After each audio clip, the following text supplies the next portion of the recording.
my number? 100. Oh, so I went 50-50.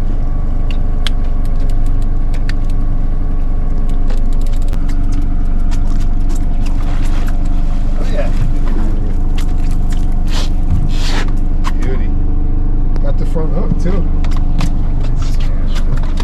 Crank it against it and scrape all that line. You want to do that? Why is he staying down? Okay, buddy. It's all you.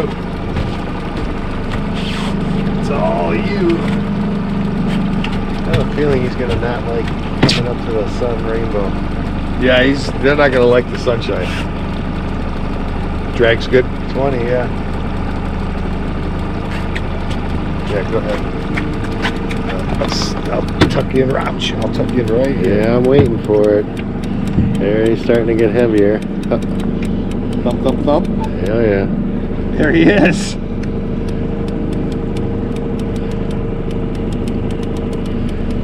Oh yeah, nice long one.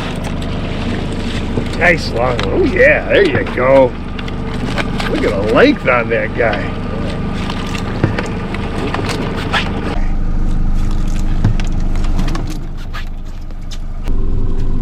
Morning everybody, Captain Art here, Cast It Forward. So I'm out here with First Mate Dave this morning, and we've had an interesting start to the day. We initially had decided to fish a little closer to home, and the ramp that we went to, they're dredging it, and they had a barge blocking the ramp, so we couldn't even launch. The next port down the lake is closed until Labor Day. If you're local, you know what I'm talking about. It's Lorraine, Hot Waters. So we made the ride all the way out to Huron, which not a big deal. But I got to tell you, with all the rains and the storms we've had, the river is like chocolate milk, and it's loaded with debris. So if you're coming out, you got to be careful. And to top it off, on top of everything else, we had heavy fog. Visibility wasn't much past the bow of the boat. So when we came out this morning, even when we hit the main lake, we weren't going much over an idle. Right now, it's probably about 9 o'clock. I'll scan for you. We've still got fog. Visibility isn't great, but this is fantastic compared to what we initially came out in. So the sun's up and it's starting to burn off, and in an hour or so we should be good. The lake is flat, so we're fishing the Huron area. The surface water temperature is almost 51 degrees.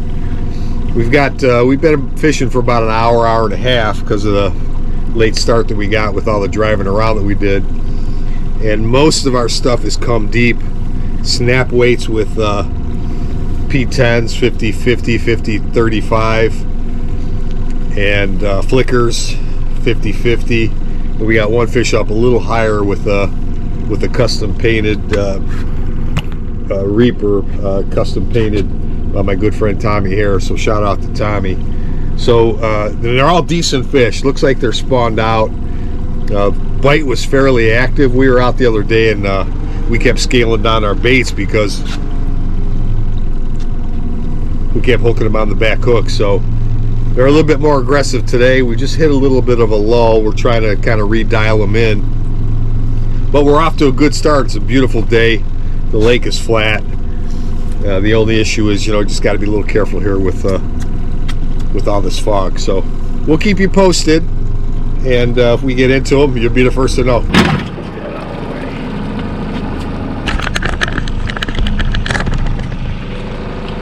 There's a tug. Look at this.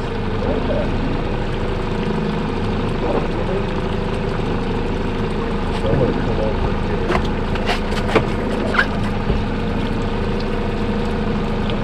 Nine.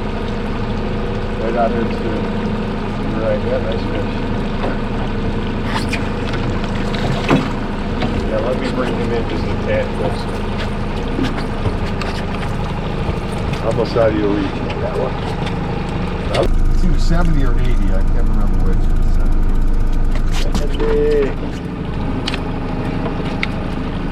Alright, you're hooked up. You're right with the fish. He ain't giving up, man. I can't do nothing. That's alright, take your time. I'm getting tired. You don't want to rush right here. You put too much pressure on him, we lose him.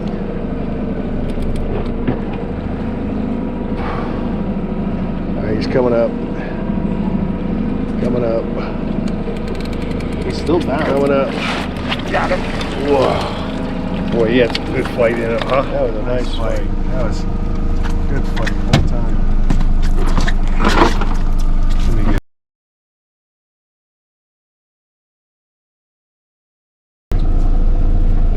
So here's a little update for you.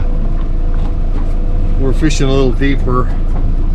Water got muddy on us, and the fishing kind of shut off. So as always, man, we kind of went on the hunt, and we wound up a little bit shallower than where we were. We got a nice fish coming in right now. It's a bigger fish. So we came in a little shallower, and we kind of found the edge of the mud and the clear water. And I'm running right in between the both. Dave's side is kind of in the clear water. I'm in the mud. And he's got like 3 fish on in the last 5 minutes.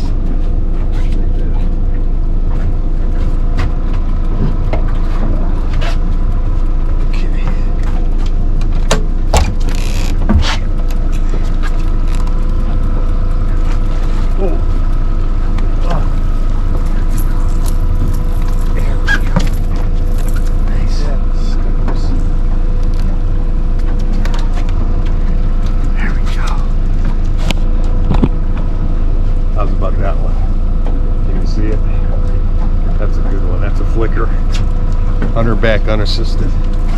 Just tweaking your board a little bit.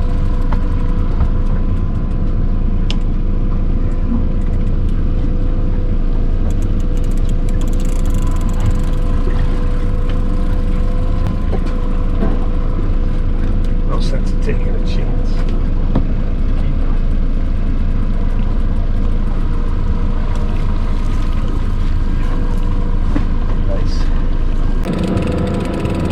Weren't sure about what color to pick. All right.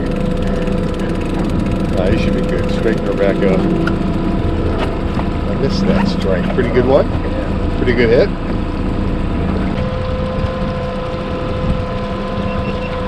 That's as close to a double as you're going to get.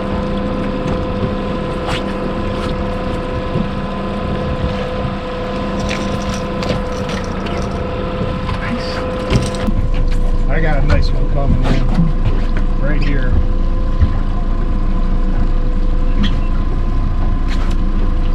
This is another custom painted bait by my good buddy Tommy Harris. It's called Black Frog. It's gold and green. Running it up pretty high. Wait till I get up close. Wait till I get up close. Don't overextend yourself. Right, here we go. Nice job, good job. That's another nice one. Back hook.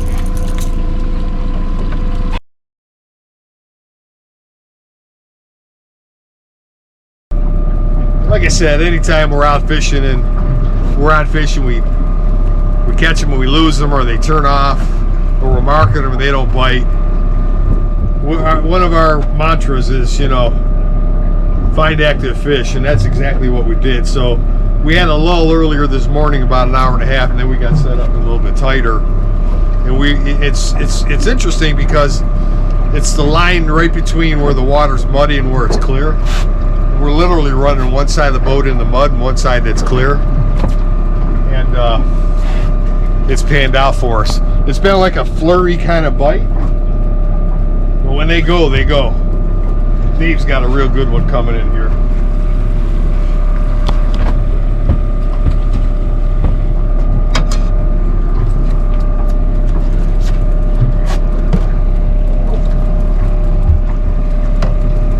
Point number to the right. Okay. Yeah.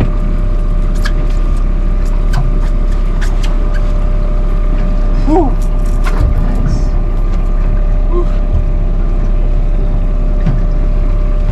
There's number 12.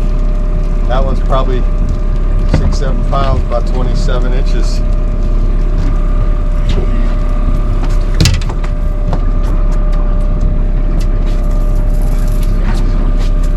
go. Looks like a spawned out fish, but still pretty nice. Got a mess to clean up because that was just a double, and I'll wait till we get back in, and I've got the boat back in the barn, and I'll give you a full breakdown in the lures and all that stuff. But good day out on the water. Water temperature is 50. This is post spawn at this point on Erie. Our troll speed's 1.5, 1.6. You know, we fished early 45, and then now we're in the low 30s. So just got to adapt with the situation. That's fishing, right? So anyway, I'll catch you in a little bit. Captain Art out. Hey everybody, how you doing? Captain Art here, cast it forward. Have the boat back at home in the barn, and thought I would just give you a quick update on what our day was like. So when we started out, I had mentioned it earlier, we had planned on launching out of Avon and Miller Road, if you're familiar with the area. And this is the time of year that they dredge. We pulled up to the dock ready to go, pulled up to the ramp ready to go, and there's a barge and a backhoe and just completely blocking it. So we had to go to plan B. Plan B normally would be hot waters, but they're redoing, the city of Lorain is redoing hot waters, and it's not scheduled to open until Memorial Day. So next closest port was Huron. So that's where we went, and wasn't too busy. But you know, prior to us going out, we'd had some pretty bad storms, and the river was muddy, and on top of it, it was floating with a lot of heavy debris. And then on top of that, we had super heavy fog. I mean, there was times that we probably couldn't see more than 10 feet in front of the boat. And I don't know about you, and you know, but my experience, I mean, I've been fishing Lake Erie for quite a while, and in all kinds of conditions, rough water, dark at night, during the day, low light conditions. I mean, caught in storms, you name it, and chances are I've been in it. But that heavy fog is probably the one that makes me the most, I don't want to say nervous, because nervous is not the right word, but keeps me on my toes the most, just because you can hear stuff going around you, but the visibility is so low. Somebody could be running by you at 50 miles an hour, and it almost be right up upon you before they saw you. So that's one of those situations where we kept our running lights on. We've got a big spotlight mounted on top of the boat. We kept that on. Actually kept you know, if you're familiar, on low light conditions, you're supposed to give 3 loud soundings. In this case, it was our horn every couple minutes. I didn't do it every couple minutes, but every now and again I would lay on the horn 3 short blasts, just to let people know where we were at. But anyway, so we finally made it out of Huron. Got a late start because of all that. Went basically straight out of the river. Found some stained water. It wasn't great.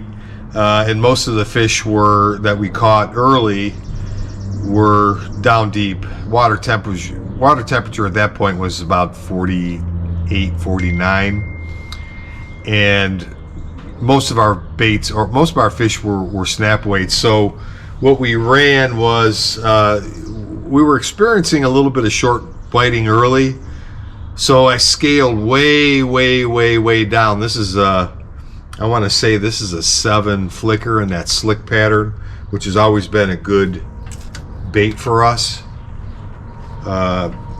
Green alewife slick, I think it's called. And that was 50, 35, 50, 50 in that range. And then we also had some luck early with the flickers on the snap weights. Later we had them unassisted, which I'll get into in a minute.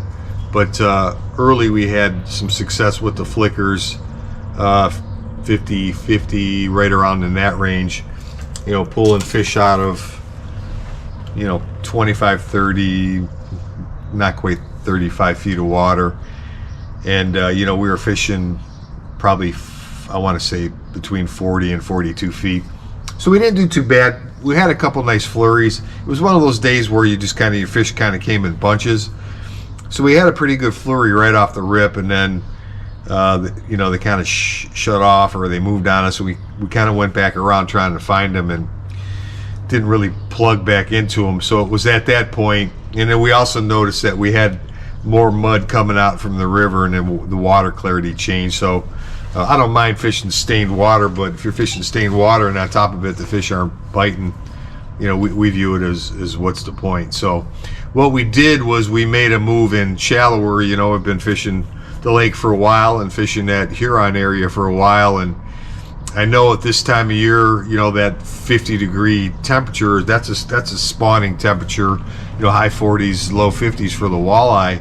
So we made the decision to kind of move away from the river and try to find some cleaner water, but also get in just a little bit tighter. And we wound up in, you know, like the 35 to 38, I would say, you know, maybe a little less than 35 feet, but, you know, some contours and fluctuating and that type of thing. And you know, being a little bit shallower, the water was a little bit warmer, plus the sun was going up a little bit higher, you know, 50 degrees ish. And it was interesting because I figured we'd either catch fish that were getting ready to spawn heading in, or we'd get fish that were spawned out and coming out. And that's actually what happened. You know, we caught a handful of fish that you could tell just by when you netted them and you looked at them that their bellies were sunken in and they had already dropped their eggs, or if it was the males, they were done with their duties. And you know, then there was also some females that we pulled in that their stomachs were pretty big. But what the interesting part was is we found kind of like an abrupt mud line. And it was kind of fun because we set up the boat parallel, you know, just kind of run in parallel with that mud line. And one side of the boat, First Mate's Dave's side of the boat, was more on the cleaner side. And my side of the boat was more in the kind of stained water side. And his side was definitely catching more fish than my side. Now when we flipped around, came the other way, it flipped. But it was interesting to kind of stay right on that edge and have one set of boards on one side and one set of boards on the other. And because we were shallower, we still were catching fish with snap weights, but not as much, just because the water was shallower. And then we noticed, you know, we were seeing some fish up high, so we were getting more fish unassisted. So one of the baits that worked for us was the reapers. You know, we always have reapers out, especially as the water warms up and the fish get more active. This is actually a custom color, but don't let that, you know, throw you off. We're always trying natural colors, especially when the water's a little colder. That seems to work a little bit better. So this is custom painted by my good friend Tommy Harris. I'm fortunate enough that he'll paint up some baits for me, and he's a pretty creative guy. And this one we call the Patriot. It's got a blue head, orange belly, it's silver for some flash, and pink on the top. That was a good one. We also have another one which I don't have with me, but we call it Black Frog, and basically it's black and gold with some dots on it. That was a good pattern. This is the flicker that I showed you a minute ago, but we were actually, as we got in shallower, we ran this unassisted, and off of Dave's side, we ran that 100 feet back, which we checked the dive chart, and it's probably about 17, 18 feet. So it was, the action definitely was better as we got in tighter and we kind of fished that water color break, but it was still kind of like flurry oriented. You know, we'd go, you know, 5-10 minutes and, you know, we'd be, you know, panic attack, and then we'd go, you know, maybe 20 minutes and not have anything and swing back around and go through those fish and catch them again. But you know, we're always in our back of our mind, you know, we want to be versatile, trust our instincts, trust the graph. If you're marking fish and you're not catching them, you know, we opt to look for active fish. You know, we don't always run away from marks, but, you know, if they're not biting and we give it enough time, we feel like this isn't the spot. We'll you know, sometimes it's hard to do, but if you don't do it, it can cost you some time, and it might be the difference between filling the boat and not filling the boat. But you know, that's one of the things that we always do. Like I said, the water was in the 50. I would call it, you know, almost post spawn. I mean, you've got some fish that still haven't spawned, but for all intent and purposes, finally spring is starting to settle in and the lake is starting to warm up and those fish are doing their spawn and they're coming out and they're, you know, and then they're going to start settling into their you know, post spawn in late summer or early summer and summer patterns, and then the bite on Erie will really be on. But we had a good day. We stayed active. We moved around a little bit. We actually only moved twice, but that's what you have to do when you're out there. You know, I think some people are under the misconception, especially on Erie, you just run out there and put lines in the water and you're going to limit out every time. And, you know, that may be true in some cases, but, you know, you still have to put your time in and you still have to make the nuanced adjustments to help you be successful. And it's even more important when the water is dingy and not clear. Your presentation has to be spot on, because, you know, if you've got 2 feet of visibility or 1 foot of visibility, but you're running your lures 3 or 4 feet above the fish, they may feel and hear your rattle of your lure, but they may never see it and never dial into it. So keep that in mind when you're out there. Fishing's good. It's going to get better. Always be safe out there. Let somebody know where you're at, where you're going, what time you think you're going to come back. And the other thing I wanted to mention before I let you go real quick is I'm a big fan of the Church tackle inline planer boards, and I usually run just a standard walleye board, which is the bigger board. Okay, I just started to run these TX12. They're minis. They're smaller. They're almost about half the size of what the regular size boards are, and they have the standard clamp. I always recommend, this is called what they call a lockjaw clamp, which will clamp onto your line tighter. If you run braid, the braid won't slip. The model definitely won't slip, and it just gives you almost like a better hookup with your tip of your rod.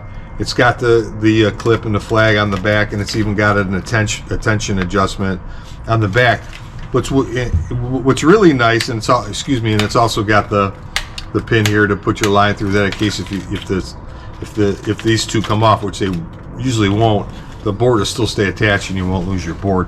What's really interesting about these is because they're smaller, definitely easier to set, and they're definitely easier to clear your boards. You know, if you're running 3 or 4 boards and you get one on the middle, there's a technique that you can use to clear your board. If you're using a bigger board, you can do it, but because of that bigger board, it's got more resistance, it's harder to do. With the smaller boards, you can get them out of line a heck of a lot easier. Because they're smaller, we take a little rubber band and they store easier.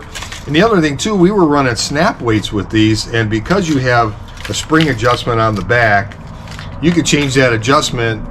Your board will tip back, which is not a bad thing because it's kind of tipping back towards your lure. But if you get your adjustment right, you know, sometimes when you have too much weight, your flag will dip, which, you know, may or may not bother you. But you can get your adjustment right with the spring tension with the 2-ounce weight, and the flag will still stay up. So it's good for, you know, light bites. You can see the board go back when maybe, or smaller fish, or maybe with the bigger board, because more of that resistance, you wouldn't see it.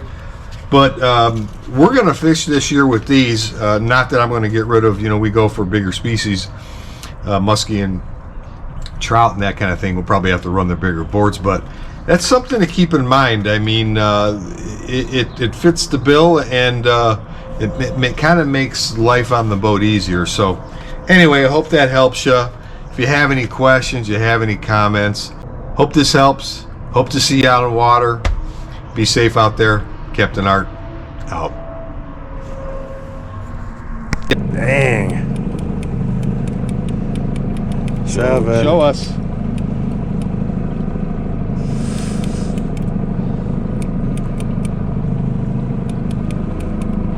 Oh, coming up right flat. There he is. Wow. Yeah, nice one.